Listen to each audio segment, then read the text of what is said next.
आहे, मी एक तक्रार दाखल केली होती 19/7/2025 वाली बर गेल्या महिन्यात। ती तक्रार दाखल केली होती। महसूल विभागाने जो शासन निर्णय काढला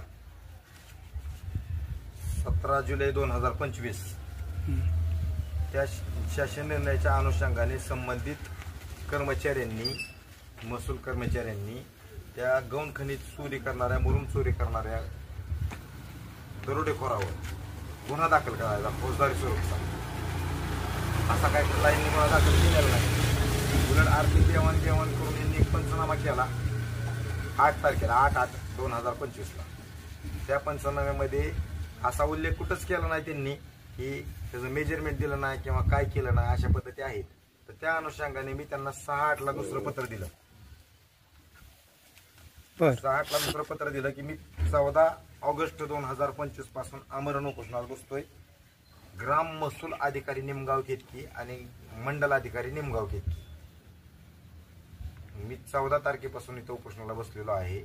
अद्याप महसूल विभागाचा एकही कर्मचारी मला भेट देण्यासाठी नाही आला किंवा त्यांनी साधा 2 ओळीचं पत्र पण दिलं नाही, तुम्ही उपोषण का करताय किंवा कशासाठी करताय।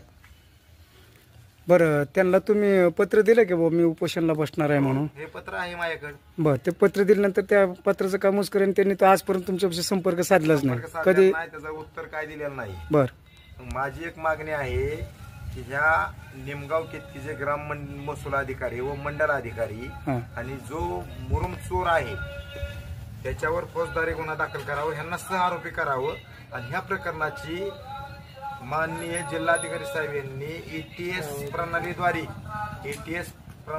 ह्याची चौकशी करून यांच्यावर गुन्हा दाखल करावा, यांची नार्को टेस्ट करावी। यांचा हातभार बाटल्यात आहे का ना बार बाटल्यात पैसे घेऊन? महसूल विभागाकडे पत्र व्यवहार झाला का तुमचा आणि कोणाकडे झाला? महसूल विभागाकडे झालेला आहे, पोलीस स्टेशनला झालेला आहे। आमचे नेते शेतकऱ्यांचे कायवारी बचकुड साहेब यांना पण मी पत्र व्यवहार केला, यांच्याशी फोनवर चर्चा झाली आहे। रात्री माझा कलेक्टर साहेबांना पण फोन झाला। कलेक्टर साहेबांनी परवा दिवशी पण तहसीलदारांना फोन केला होता, संबंधित प्रकरणात लक्ष घाला। त्या प्रकरणाचं व्हॉट्सअप केलं तक्रारीचं, तरी पण असली कसली झोप लागली ह्यांना। बरं, समजा ह्या उपोषणाला जर आज संध्याकाळपर्यंत तुमच्याकडे नाही जर आले तर तुम्ही उपोषण स्थगित करणार का आमरण उपोषण पुढे तसं चालेल? माझा उपोषणाचा हेतूच हा आहे की जोपर्यंत माझ्या लढ्याला यश मिळत नाही तोपर्यंत मी आमरण उपोषण करणार।